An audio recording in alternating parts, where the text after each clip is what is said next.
লোকটা গায়ে দোল লাগছে না।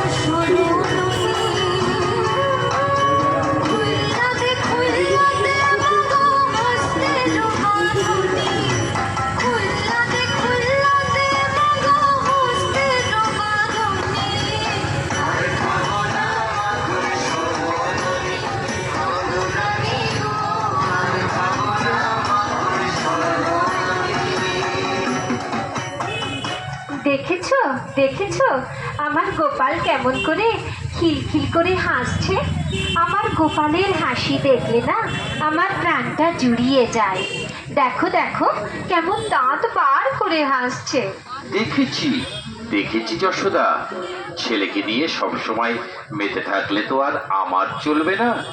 আমারও তো কত রকম কাজ রয়েছে, সেগুলো তো আমাকে করতে হবে নাকি?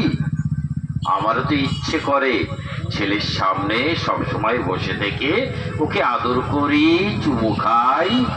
আমারও তো কত রকম রাজকাজ রয়েছে, সেগুলো তো দেখতে হবে।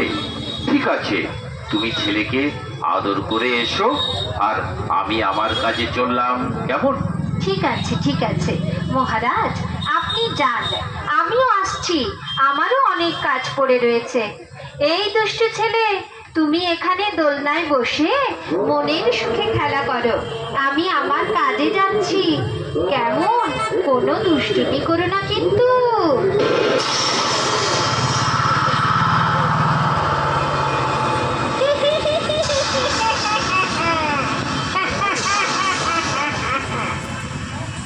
আমি অনেকক্ষণ ধরে এই সুযোগটা খুঁজছিলাম, কিন্তু কোনো সুযোগ পাইনি।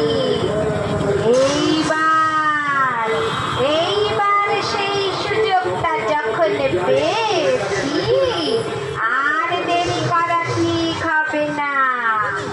এইবার আমার কাজটা সেরে নি।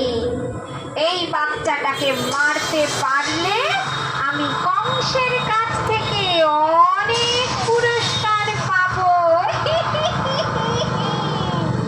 ও হে মাথা কৃষ্ণ, তুই নাকি কংসের মৃত্যুর কারণ, তাই তো?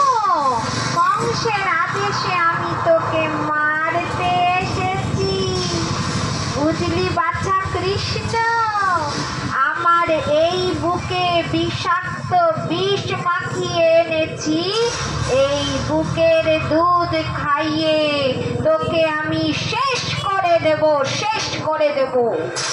না, দোলনাটা নিয়ে একটু আড়ালে যাই, না হলে কেউ দেখে ফেলবে। আয় বাছা,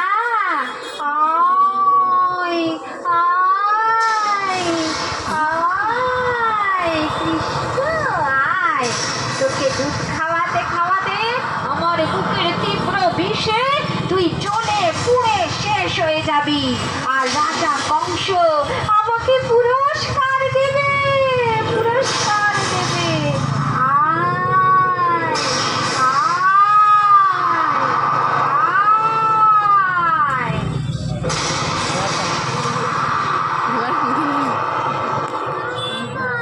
এইভাবে পুতনা কৃষ্ণকে মারবে বলে আড়ালে নিয়ে যায়, কিন্তু রাখে কৃষ্ণ মারে কে? তিনি সকলের রক্ষাকর্তা, তাকে মারবে পুতনা। কৃষ্ণ মনে মনে ভাবছে, পুতনা তুমি ভাবছো আমি বাচ্চা ছেলে, কিন্তু আমার কত ক্ষমতা তা তোমার কোনো ধারণা নেই।